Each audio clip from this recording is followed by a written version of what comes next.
Con gái học võ nửa tháng đã đánh bại sư huynh. Nhưng sư huynh lại nảy sinh chút tình cảm đặc biệt với cô ấy. Thậm chí còn tặng luôn bí kíp gia truyền. Tinh Hà, lên đây đấu vài chiều với sư muội con đi. Sư phụ, hay để con đấu với người đi. Tay sư huynh chẳng phải đang bị thương sao? Nếu đấu với con mà nặng thêm thì sao nổi?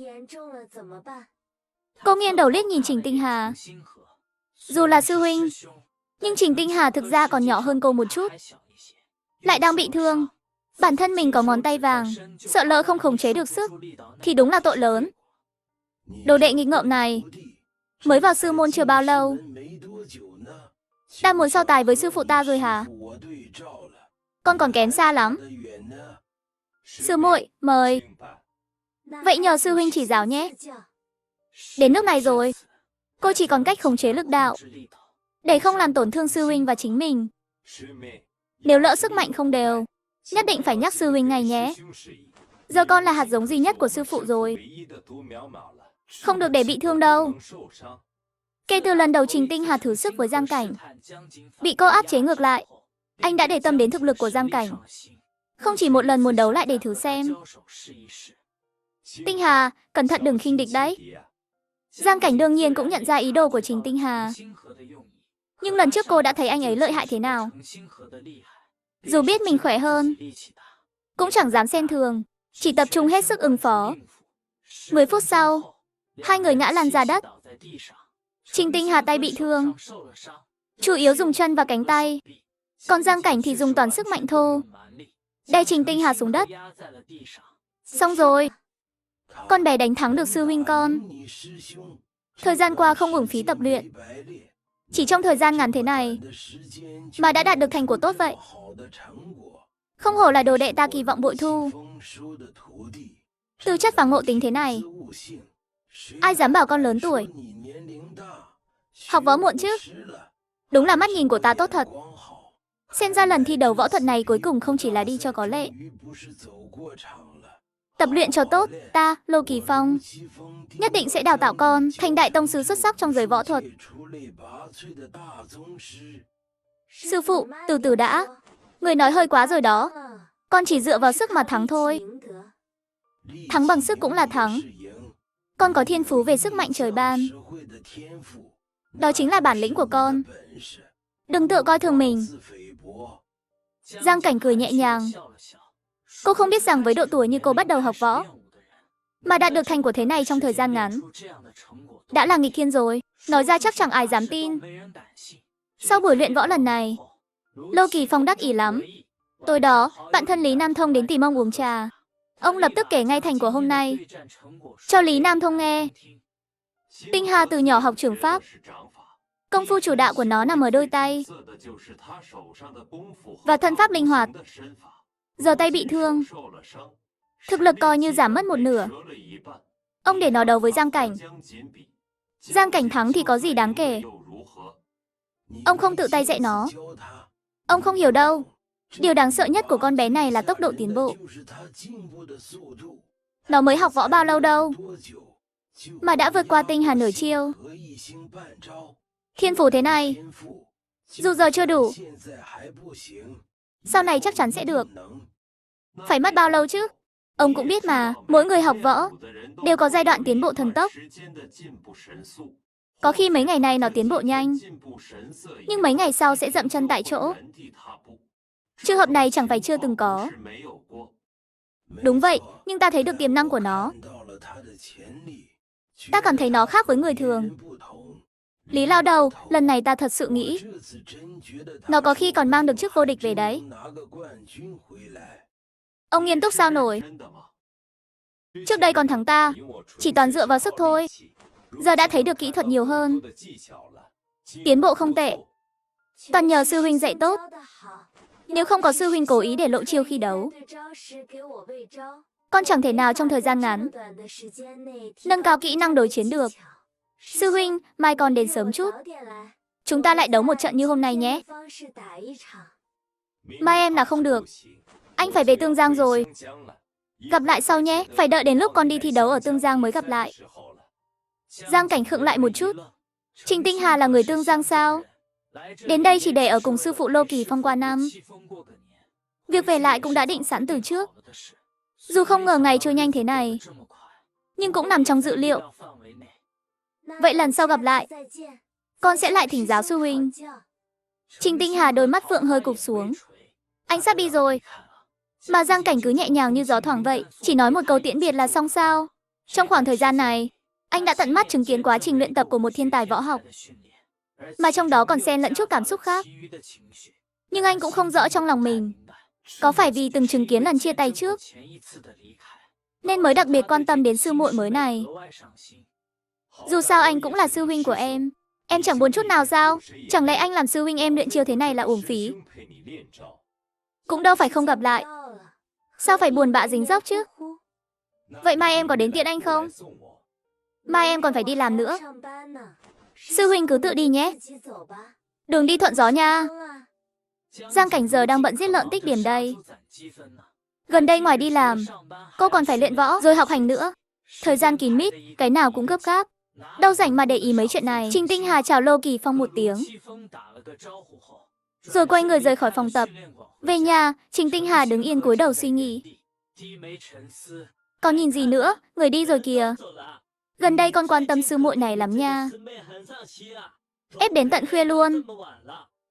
Sư muội của con không quan tâm sao nổi. Tối về nhà, Giang Cảnh ăn cơm xong, lật sách thi đại học ra, tiếp tục bắt đầu học.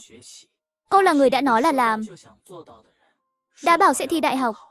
Gần đây mấy ngày này, cô dành hẳn buổi tối để học bài. Nghỉ một chút rồi học tiếp đi. Ăn chút trái cây đã nhé. Trần Tú Liên trong lòng vừa mừng vừa thương, lại có chút xót xa. Những ngày này, Giang Cảnh bận rộn kinh khủng. Sáng đi làm, chiều luyện võ, tối về còn phải học. Cuộc sống đều đặn thế này, người mà ý chí hơi yếu một chút, chỉ cần 1-2 ngày là bỏ cuộc ngay. Nhưng cô lại kiên trì suốt. Điều bất ngờ là hôm đó đáng lẽ Trình Tinh Hà đi thẳng ra ga, lại ghé qua lò mổ một chuyến. Sư muội, sư huynh, anh không phải đi chuyến sáng nay sao? Anh đến chào tạm biệt em đây. Anh lấy từ trong túi ra một cuốn sách nhỏ, đưa cho Giang Cảnh. Kiếm phổ nhà họ Trình. Sư huynh, đây là kiếm phổ nhà anh. Đáng lẽ là của anh, nhưng giờ tay anh bị thương, tạm thời không luyện được, nên cho em mượn xem trước. Em có thiên phú tốt, lại biết dùng đao. Kiếm pháp này có khi hợp với em, cũng giúp công lực của em lên một tầm mới.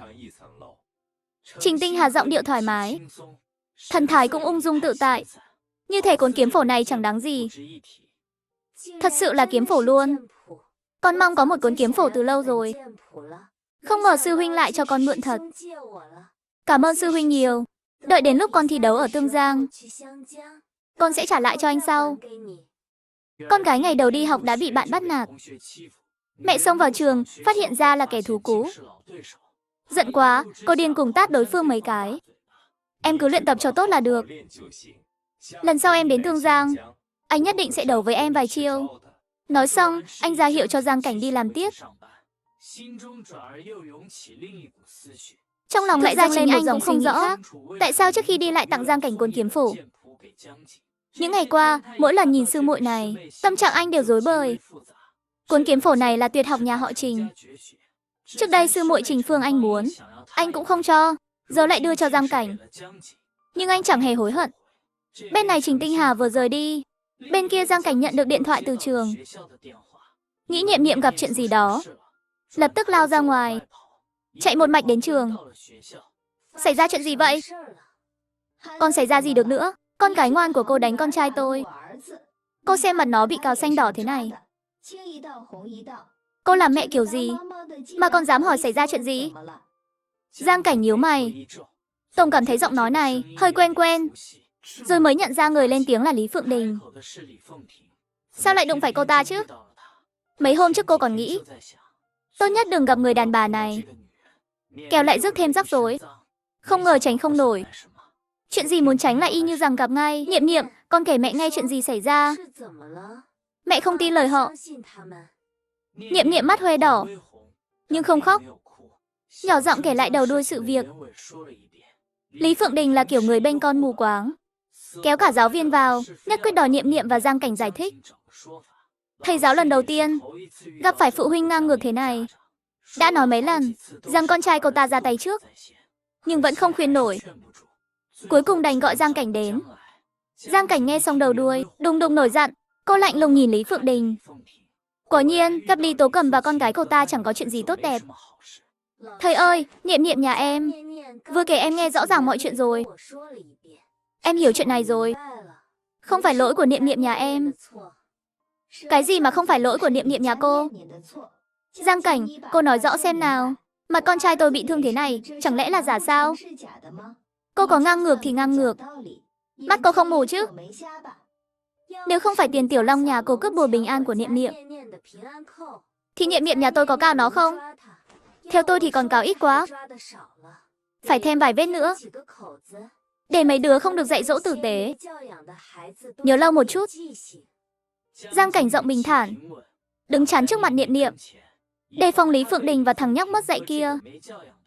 Xô ngã con bé, thấy tiền Tiểu Long vẫn cầm bùa bình an của Niệm Niệm.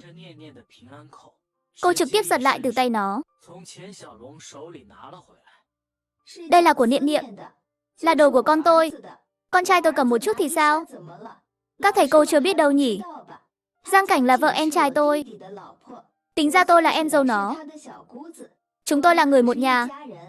Đã là người một nhà thì còn phân biệt gì nữa? Cô ta nói giọng đầy tự tin, giọng thay thế, như thể không phải mình cướp đồ người khác, mà là nhường đồ của mình cho người khác chơi. Đã là người một nhà thì cãi nhau làm gì? Chỉ là chuyện nhỏ giữa bọn trẻ thôi. Mọi người ngồi xuống nói chuyện cho rõ. Tiền Tiểu Long thấy mình khóc lóc mãi mà vẫn không lấy lại được bùa bình an, chạy thẳng tới chỗ Giang Cảnh định giật lại. Giang Cảnh sức mạnh, nó không giật nổi, ngược lại còn ngã ngồi xuống đất. Đồ nhỏ mọn, cô dám bắt nạt con trai tôi. Tiểu Long, con nói đi. Chuyện hôm nay rốt cuộc là thế nào? Tiền Tiểu Long bị Giang Cảnh dọa sợ. Thấy mẹ đột nhiên chỉ vào mình, như thể ác quỷ trong tranh liên hoàn sắp ăn thịt người. Toàn thân run lẩy bẩy, đánh rùng mình một cái, đứng tại chỗ vẽ luôn một cái bản đồ nước tiểu. Đừng đánh con cướp của Niệm Niệm. Con biết lỗi rồi. Mẹ cứu con. Lý Phượng Đình còn định nhân chuyện này làm lớn. Nghe con trai hét lên thế, lập tức hoảng hốt. Ai cho mày nhận lỗi lung tung? Niệm Niệm bắt nạt mày. Mặt mày bị cào nát thế này, nhận lỗi gì mà nhận? Rõ ràng là do cái đồ nhỏ mọn sinh ra cái đồ nhỏ mọn này. Cô ta là kiểu người vô lý cũng cãi ba phần. Con trai mình bị người ta cào mặt, không đòi lại công bằng sao được? Làm sao nhận lỗi trước nổi? Giận đến mức vừa chửi, vừa vội vàng bịt miệng Tiền Tiểu Long. Cố dỗ nó đổi lời. Mẹ con mày đúng là đồ rẻ tiền vô dụng. Đồ nhỏ mọn, không mau xin lỗi con trai tao đi. Cô ta dám ngang nhiên làm loạn ở trường, một là vì nghĩ đây là trường học, Giang Cảnh không dám động tay. Hai là cô ta hiểu Giang Cảnh. Hồi ở nhà họ Giang, cô ấy là người chịu đựng nhẫn nhịn, bị Lý Tố Cầm hành hạ đủ kiểu vẫn nuốt cục tức. Tính tình như vậy, nhưng lúc này Giang Cảnh đã hết kiên nhẫn. Thấy Lý Phượng Đình còn dám mở miệng chửi bới, cô bước lên một bước, giơ tay tát mạnh một cái vào má phải Lý Phượng Đình. Má cô ta sưng vù lên, mắt đầy vẻ không tin nổi. Chuyện đã rõ ràng thế này rồi. Cái tát này là thay con trai cô chịu phạt. Tục ngữ có câu con hư tại mẹ. Hôm nay Tiểu Long nhà cô bắt nạt con gái tôi, thì cô làm mẹ phải là người chịu phạt đầu tiên. Con còn nhỏ, nhưng cô làm mẹ thì không nhỏ. Cái tát này cô không oan. Đồ nhỏ mọn này. Ngay sau đó, Giang Cảnh lại giáng thêm một tát nữa vào mặt Lý Phượng Đình. Cái tát này là để dạy cô, miệng mồm bậy bạ, động tí là gọi đồ nhỏ mọn. Chửi tôi thì thôi, dám chửi con gái tôi cho cô biết thế nào là đồ nhỏ mọn thật sự. Lý Phượng Đình đứng ngây ra tại chỗ, vừa kinh ngạc vừa sợ hãi, trừng hai mắt, cuối cùng cũng im thìn thít. Cô ta lớn thế này, từ nhỏ được Lý Tố Cầm cưng chiều. Ngoài con trai mình ra, đã bao giờ bị ai đánh đâu. Hai cái tát này đánh xuống, như quạt giấy, khiến nửa mặt cô ta tê dại. Sưng to đùng ngay tức khắc. Đến mấy cái răng bên trong cũng lung lay. Cô ta trừng mắt nhìn Giang Cảnh. Lần này ngay cả la lối khóc lóc cũng không dám. Xin lỗi, là lỗi của con. Sau này con không dám cướp đồ của cậu nữa. Thầy ơi, thật ngại quá. Hôm nay để mọi người chê cười rồi. Số tiền này là đền cái bàn học. Hôm nay làm phiền mọi người.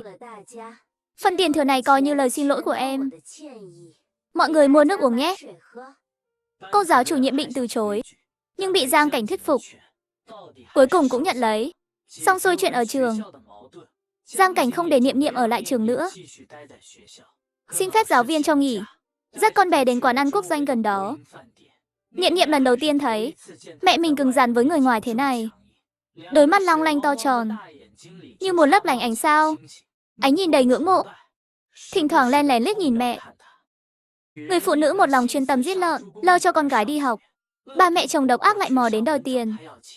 Giang Cảnh đáp trả, đòi lại lương của chồng cũ. Con có bị sợ không? Sau này nếu ai bắt nạt con, nhất định phải nói với mẹ. Không được giấu giếm chịu ấm ức một mình. Mẹ đừng lo. Tiền Tiểu Long chỉ cướp bùa bình an của con thôi. Không đánh được con đâu. Giọng con bé rõ ràng, chẳng nghe ra chút ấm ức nào. Nhưng Giang Cảnh nhớ lại lúc vừa vào lớp, đôi mắt đỏ hoe của Niệm Niệm, tim như vỡ vụn ra. Đâu tin nổi con bé không chút ấm ức nào. Niệm Niệm hiểu ý mẹ mình, mím môi cười nhẹ. Thật ra hôm nay không những không chịu thiệt, đến đôi mắt đỏ cũng là giả vờ thôi. Mẹ ơi, con kể mẹ nghe bí mật này nhé. Tiền Tiểu Long đánh không lại con đâu. Con khỏe lắm luôn á. Giang Cảnh bị con bé chọc cười, nghĩ thầm đứa nhỏ thế này thì khỏe được bao nhiêu chứ. Nhưng rồi phát hiện bất ngờ, cánh tay Niệm Niệm của thật rắn chắc hơn bạn cùng lứa. Sức cũng lớn hơn hẳn. Dù sức mạnh này không bá đạo như thần lực của Giang Cảnh, nhưng với trẻ con bình thường đã là một trong vạn rồi. Sau này mẹ dạy con thuật phòng thân nhé, Niệm Niệm.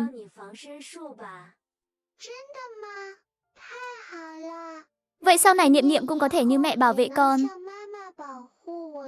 Bảo vệ mẹ luôn. Cùng lúc đó, Lý Phượng Đình ôm Tiền Tiểu Long về nhà. Cô ta suốt đường bực bội không thôi, vừa tức vừa không cam lòng, lòng đầy thắc mắc. Sao Giang Cảnh lại dẫn Niệm Niệm học ở đây? Theo lý mà nói, dù có bỏ nhà đi chăng nữa, cũng nên về làng cũ nhà mẹ đẻ chứ. Sao lại lên thành phố được? Cô ta không biết chuyện bố mẹ ruột của Giang Cảnh.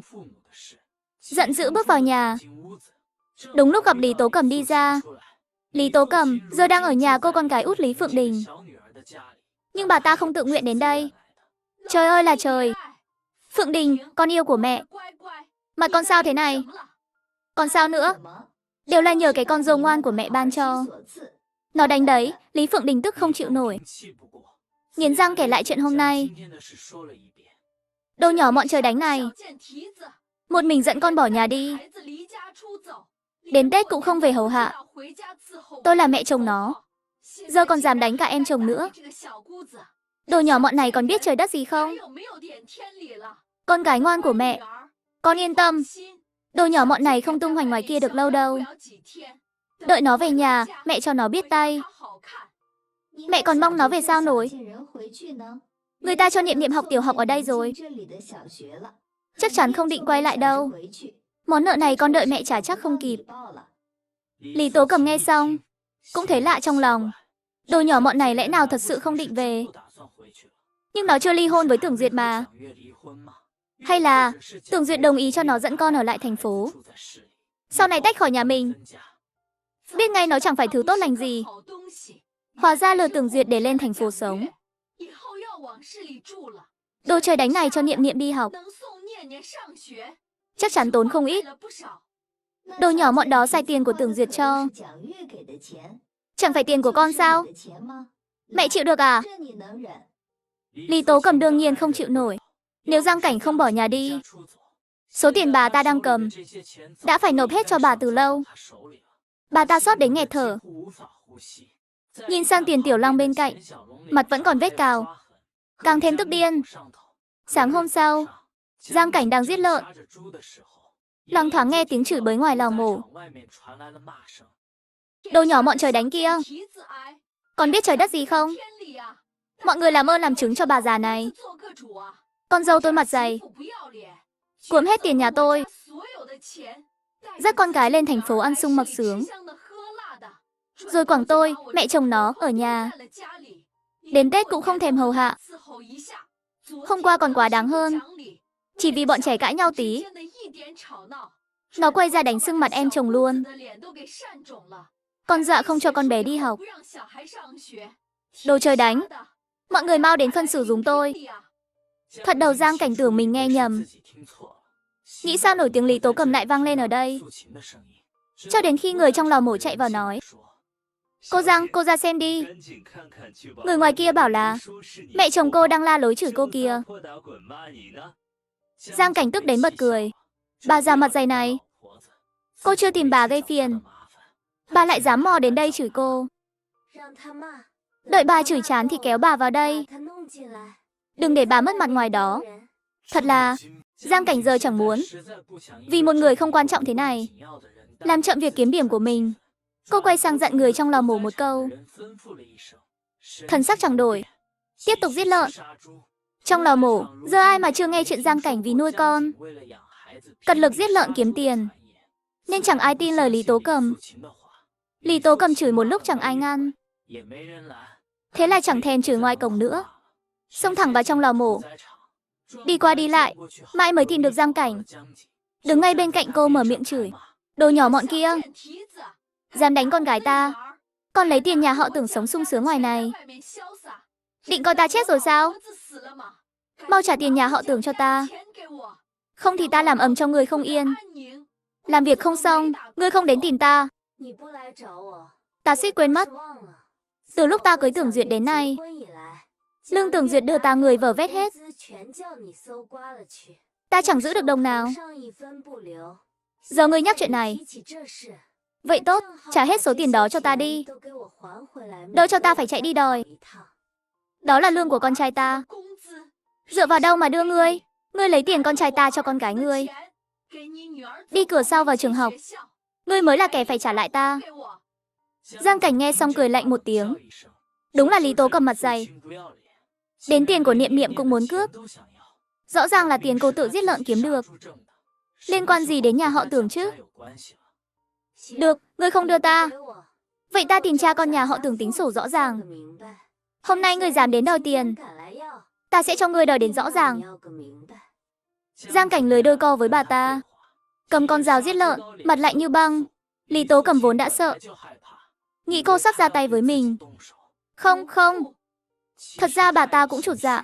Tưởng Đông Thắng mỗi tháng cho bà ta không ít tiền sinh hoạt, đủ để bà ta sống thoải mái. Nếu để ông ấy biết bà còn thăm tiền Tưởng Duyệt đưa cho Giang Cảnh và Niệm Niệm, chắc chắn sẽ nổi trận lôi đình. Bà ta sợ hãi quay đầu chạy ra ngoài. Giang Cảnh nghĩ thầm, đã Lý Tố Cầm đang ở thành phố, vậy thì tốt, đòi lại số tiền bà ta lấy từ tay cô trước đây.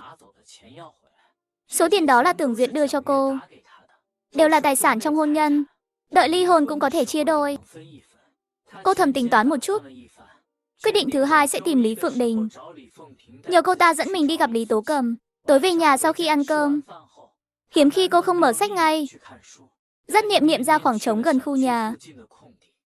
Người phụ nữ giả vờ khuất phục, lừa em chồng đến nhà sau đó, nhưng lại ép bà mẹ chồng ác độc trả lại lương của chồng cũ. Một trận chiến tranh tiền bạc chính thức nổ ra. Nhờ chuyện xảy ra hôm nay, mẹ nhận ra Niệm Niệm nhà mình giờ cũng là đứa trẻ lớn rồi, sau này phải học thêm vài bản lĩnh để tự bảo vệ mình. Mẹ mới yên tâm được. Vậy nên từ hôm nay trở đi, mẹ sẽ chính thức dạy Niệm Niệm thuật phòng thân. Niệm Niệm nghe mà như mơ thành thật, mắt sáng lấp lánh, miệng cô nén cười, mà vẫn cứ cong lên.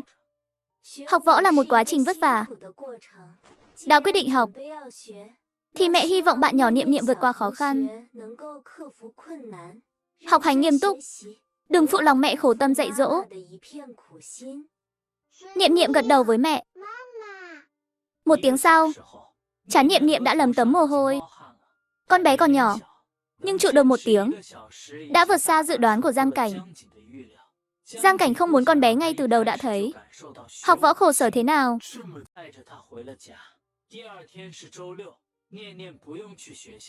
Cô dẫn con đến võ quán, rồi đến chỗ quen thuộc, bắt đầu luyện tập. Niệm Niệm bên cạnh vốn đang đọc truyện tranh, thấy mẹ tung quyền mạnh mẽ, mắt sáng rực lên, thấy hứng thú hẳn, bắt đầu nhại theo động tác. Rõ ràng là bài trường quyền tối qua Giang Cảnh dạy. Lưu Thất Phong tròn xoe mắt, nhìn chằm chằm Niệm Niệm, như phát hiện ra báu vật. Cô dạy Niệm Niệm đánh trường quyền à? Tôi thấy con bé cũng muốn học. Tối qua tôi dạy nó 1 tiếng thôi, cũng coi như có năng khiếu. Có năng khiếu gì nổi? Năng khiếu của nó tốt quá đi chứ. Mới học 1 tiếng, động tác đã chuẩn thế này. Như trường quyền này, dù là bài cơ bản, không khó mà cũng chẳng dễ. Nhưng với người học, khó nhất là nắm chi tiết, rồi tự ngộ ra, đánh ra lực mạnh nhất. Tôi thấy Niệm Niệm ngộ tính cực cao. Trẻ nhỏ bồi dưỡng võ học là tốt nhất. Biết đâu 10 năm nữa lại có một kỳ tài võ học. Tiểu Cảnh, cô không ngại nếu con gái cô cũng bái tôi làm sư phụ chứ? Gì cơ? Giang Cảnh thoáng ngẩn ra. Không ngờ tới, Lưu Thất Phong lại nảy ý muốn nhận Niệm Niệm làm đệ tử. Cô cũng biết Niệm Niệm có khiếu học võ, nhưng không ngờ khiếu đó lại tốt đến vậy. Nói cho cùng, cô vào giới võ thuật chưa lâu, gặp người học võ quá ít, nên không thể so sánh tổng quát. Không biết một đêm học được thế này là năng khiếu cao cỡ nào. Nghe Lưu Thất Phong nói vậy, Giang Cảnh không khỏi tự hào thay Niệm Niệm. Sư phụ, tôi là mẹ mà không phản đối đâu. Được cùng con gái gọi 1 tiếng sư phụ, tôi thấy cũng thú vị lắm.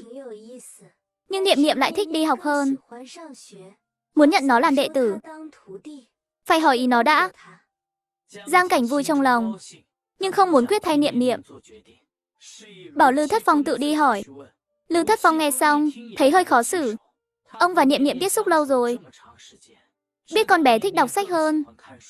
Mỗi lần đến võ quán, đều mang theo sách khác nhau, đặc biệt là sách toán nhiều nhất. Lưu Thất Phong mặt đầy tiếc nuối, đi hỏi ý Niệm Niệm. Ông Lưu ơi, học hành mới là nhiệm vụ chính ạ? Niệm Niệm thông minh hơn bạn cùng lứa, biết mình nên ưu tiên gì trước. Lưu Thất Phong hơi thất vọng. Một mầm non học võ tốt thế này, sao lại là thiên tài học thuật nữa chứ? Giá mà nó học giờ chút. Lưu Thất Phong còn có thể đường hoàng khuyên nhủ. Đáng tiếc giờ lấy đâu ra lý do. Đến thứ hai, Giang Cảnh đưa Niệm Niệm đi học, không rời đi ngay, mà nán lại ở cổng một lúc. Cái gì chứ, tôi đâu có đánh cô. Tôi đến tìm mẹ cô thôi. Cô tìm mẹ tôi làm gì? Nếu không nói rõ, nhà tôi không chào đón cô đâu. Mẹ cô 2 hôm trước chẳng phải đến đòi tiền tôi sao? Tôi đâu biết bà ấy ở chỗ nào, đành phải tìm cô. Cô nói nước đôi, cố tình làm ra vẻ mập mờ, ra sức ám chỉ mình đến để trả tiền. Quả nhiên không ngoài dự đoán. Lý Phượng Đình nghe xong, lập tức thả lòng hẳn. Cô ta thầm nhủ trong lòng, hèn gì hôm đó mẹ đi tìm Giang Cảnh về, chẳng nói lời nào, hóa ra là muốn tạo bất ngờ cho mình. Lý Phượng Đình suy nghĩ xoay chuyển nhanh, chẳng còn sợ Giang Cảnh nữa, lưng cũng thẳng tắp lên. Tôi còn tưởng cô cao ngạo lắm, hóa ra cũng chỉ vậy thôi. Đã muốn trả tiền, thì theo tôi đi. Giang Cảnh ý tứ không rõ, liếc cô ta một cái, im lặng đi theo. Lý Phượng Đình thấy cô đúng là sợ rồi, suốt đường ngang ngược mỉa mai Giang Cảnh. Lần trước cô đánh tôi vẫn nhớ đấy. Nhưng tôi đây, người lớn không chấp tiểu nhân, tạm tha thứ cho cô vậy. Thật không, coi như miễn cưỡng tha thứ. Sau này ở nhà họ Tưởng, cô phải ngoan ngoãn chút, đừng suốt ngày gây chuyện. Cha cô chót rồi à? Cả nhà trên dưới chỉ mình cô nói được, còn học đòi người ta bỏ nhà ra đi. Bỏ đi hết cho rồi. Sau này có chuyện gì, Niệm Niệm không ai chăm sóc đã đành, cô còn chả có người lo hậu sự. Được gả vào nhà họ Tưởng là phúc 8 đời cô tu được. Gặp mẹ tôi, người tốt thế này là do cô đời trước tích đức. Sau này đối xử tốt với mẹ tôi chút, đừng có không biết điều. Giang Cảnh nghe giọng cô ta ồn ào, trong lòng cười lạnh không thôi. Hy vọng lát nữa cô ta còn sức mà nói tiếp. Đến nhà Lý Phượng Đình, Lý Tố Cầm thấy Giang Cảnh bước vào, mặt vừa định biến sắc thì bị Lý Phượng Đình kéo sang một bên, thì thầm vài câu về chuyện trả tiền. Vậy là đồ nhỏ mọn này chịu ngoan rồi, chịu về hầu hạ mẹ rồi. Thật đấy, thật đấy. Suốt đường đồ nhỏ mọn này không dám ho he gì. Nhìn cái dáng chột dạ của nó, con thấy rõ ràng luôn. Lý Tố Cầm thấy con gái chắc chắn vậy, cũng tưởng Giang Cảnh thật sự về nhà họ Tưởng trả tiền. Quay sang định làm ra vẻ mẹ chồng, để trả mối thù hôm ở lò mổ. Nhưng không ngờ, lúc này Giang Cảnh cắt ngang màn thì thầm của họ.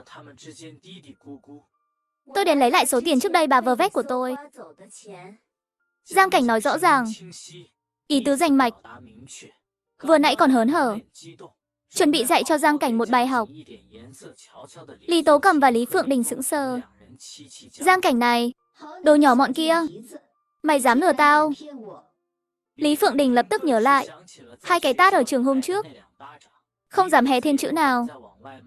Lý Tố Cầm trong lòng bốc hỏa, lại từng thấy Giang Cảnh cứng rắn, dĩ nhiên không dám đối đầu trực diện.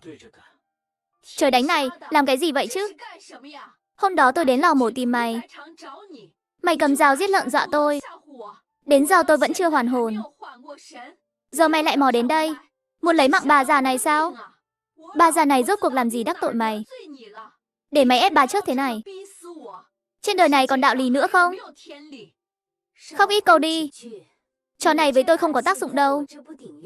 Tôi chẳng có ý kiến gì với bà, cũng không muốn ép bà chết.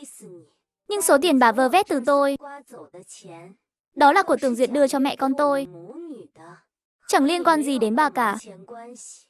Hôm nay bà không đưa tôi sẽ đem chuyện này ra làng nói rõ. Người phụ nữ ép mẹ chồng độc ác trả lại lương chồng cũ. Bà ta về nhà mách lèo nhưng bị mắng té tát. Đi xin tiền nhà ngoại cũng bị lạnh nhạt. Bà đã không muốn đưa tiền. Vậy tôi trói cũng trói bà, đưa về làng tìm trưởng làng và cha con Tưởng Duyệt nói cho ra lẽ. Tôi đưa được chưa? Lý Tố Cầm cuối cùng chịu không nổi, mở miệng ra như mất nửa cái mạng. Mặt mày xám xịt, như vừa chịu tội lớn, trắng bệch đến mức khóc cũng không ra nước mắt. Chịu sớm thì tốt rồi. Khi nào đưa tôi? Nếu quỵt nợ, tôi lại tìm bà. Mấy hôm nữa thôi, lúc ra khỏi nhà tôi không mang tiền. Đến lúc đó lấy rồi trả cô. Được, vậy tôi đợi thêm vài ngày. Giang Cảnh ngắm nghía bộ dạng thảm hại của hai người, rồi quay đầu rời khỏi sân. Cô vừa đi khỏi, sân nhà im ắng hẳn. Lý Tố Cầm thẫn thờ nhìn cánh cổng trống rỗng. Thấy Giang Cảnh đi xa, mới tức tối phì một cái, lại khóc lóc, lại chửi rủa. Trời ơi là trời, đồ nhỏ mọn này, muốn moi cả thịt của tôi ra. Tôi biết đào đâu ra làm tiền trả nó đây. Giang Cảnh ép thế này, không chỉ muốn moi tiền để dành của Lý Tố Cầm, mà còn muốn moi cả thịt ngon bà ta nuôi bằng ăn sung mặc sướng.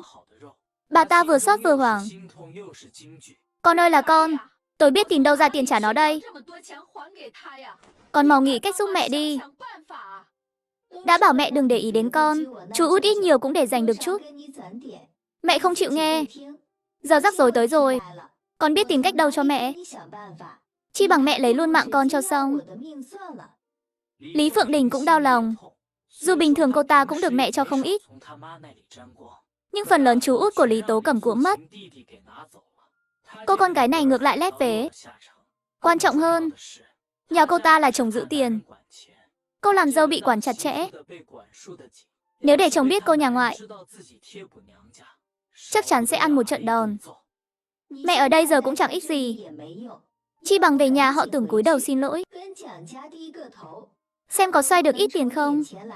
Cha con nhà họ Tưởng tuy nghiêm khắc từng người một, nhưng có năng lực, trong tay cũng có tiền. Đồ trời đánh, sao lại ép bà già này đến nước này chứ? Lý Tố Cầm cuối cùng thu dọn đồ đạc về nhà họ Tưởng. Bà vừa về đến đã thấy dáng cao lớn của Tưởng Duyệt đứng trong sân lạnh lùng khiến bà giật mình. Rồi nhớ ngay đến chuyện của Giang Cảnh, nhanh chóng làm ra vẻ mẹ chồng, vừa khóc lóc vừa mách lèo. Con không biết con dâu con đáng sợ thế nào đâu. Hùng hổ xông đến nhà Tiểu Long, há miệng ra là đòi tiền mẹ. Trời đất chứng giám. Số tiền đó mẹ sợ nó và Niệm Niệm tiêu xài bậy, nên cẩn thận giữ giúp chúng nó thôi. Ấy vậy mà nó quay ra vu oan mẹ, bảo mẹ cố ý cuốn mất. Tưởng Duyệt cau mày, mắt phủ bóng tối. Mà Lý Tố Cầm chẳng hề nhận ra sắc mặt anh ta khác lạ. Vừa khóc trời kêu đất, lau nước mắt, vừa tức giận nghiến răng, nước bọt văng tứ tung. Mẹ là mẹ chồng mà mất hết mặt mũi. Nó tự bỏ nhà ra đi, đến Tết cũng không về, giờ lại nhắm vào mẹ. Chẳng phải thấy mẹ dễ bắt nạt sao? Mẹ khuyên con không nổi, tự xử lý đi. Chuyện này phải làm sao đây? Nếu nó muốn thì đưa tiền cho nó, cũng là của chúng nó thôi. Cái lý gì vậy chứ? Giang Cảnh đòi ly hôn với con rồi. Con muốn chia lương của con lại đồng ý nữa. Ngốc nghếch gì thế không biết. Tôi biết mẹ tham, nhưng không ngờ mẹ tham đến mức này. Đến tiền con dâu mẹ cũng muốn. Là mẹ chồng thế này mà mẹ không biết xấu hổ sao? Tưởng Duyệt đối mặt Lý Tố Cầm vẫn nể bà là trưởng bối, chừa trước mặt mũi. Nhưng Tưởng Đông Thắng thì chẳng cần. Bây giờ nếu ông không biết Lý Tố Cầm là người thế nào thì ông sống uổng rồi. Ngày thường tôi đưa mẹ tiền sinh hoạt chẳng ít, thế mà mẹ còn nhắm đến tiền của cháu gái tôi. Sao tôi lại cưới phải người như mẹ chứ? Cút đi, số tiền này tự mẹ xoay sở. Không lấy ra được thì đừng về nữa. Liên tục mắng Lý Tố Cầm mấy câu, mắng đến mức mặt bà lúc xanh lúc trắng. Vừa tức vừa xấu hổ, xông cửa bỏ đi.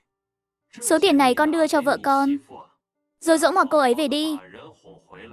Giận dỗi lâu thế rồi, con là đàn ông, đến lúc cần cúi đầu thì cúi. Không cần dỗ, bọn con đã quyết ly hôn rồi. Con tự có tiền, nuôi được vợ con. Số này của cha giữ lấy. Tưởng Đông Thắng nghe vậy, thở dài một tiếng nặng nề. Hy vọng con đừng hối hận. Anh ta trong lòng không để ý, chỉ là ly hôn thôi mà. Giờ là xã hội mới, ly hôn là chuyện bình thường. Hai người không hợp, chia tay thì chia tay, chẳng có gì to tát. Huống chi trước đây anh ta chẳng muốn cưới, giờ ly hôn chỉ là quay về cuộc sống trước kia. Bên kia, Giang Cảnh đang tính chuyện đi Tương Giang. Trước tiên nói chuyện này với Kiều Trung Diệu và Trần Tú Liên. Hai người tuy không nghĩ cô mới tập võ thời gian ngắn vậy mà có thể đạt giải cao trong cuộc thi, nhưng quan trọng là tham gia. Đi chơi một chuyến cũng tốt. Giang Cảnh liếc nhìn con gái, mắt thoáng lo lắng. Mẹ ơi, con yên tâm, Niệm Niệm sẽ tự chăm sóc mình tốt. Và lại còn có ngoại công ngoại bà, mẹ không cần lo đâu. Không sao, con cứ yên tâm.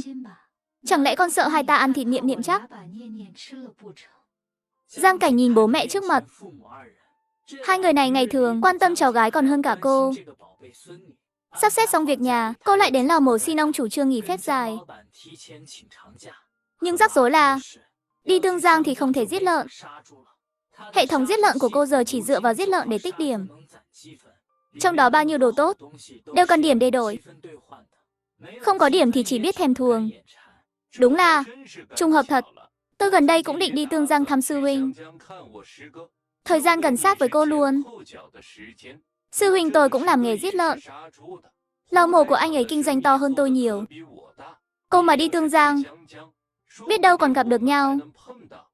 Vậy tôi có thể đến lò mổ đó giết lợn không?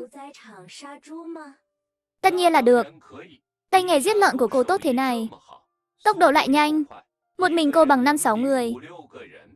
Nếu cô muốn kiếm thêm, tôi giới thiệu cô đến chỗ sư huynh tôi. Nhờ anh ấy chiều cố cô, hoàn toàn không vấn đề. Ông chủ trương quay sang kể sơ qua về sư huynh của mình cho Giang Cảnh nghe. Cô nghe xong, biết họ thân thiết, yên tâm hẳn. Rắc rối lớn nhất được giải quyết. Cô lập tức chẳng còn lo lắng gì, chỉ đợi vài ngày nữa mua vé đi Tương Giang. Cùng lúc đó, Lý Tố Cầm tức tối về nhà ngoại. Bà ta trong lòng ấm ức vô cùng. Ở nhà họ Tưởng Đông Thắng chẳng cho bà sắc mặt tốt. Đến được nhà ngoại, thái độ nhà ngoại cũng chẳng khá hơn.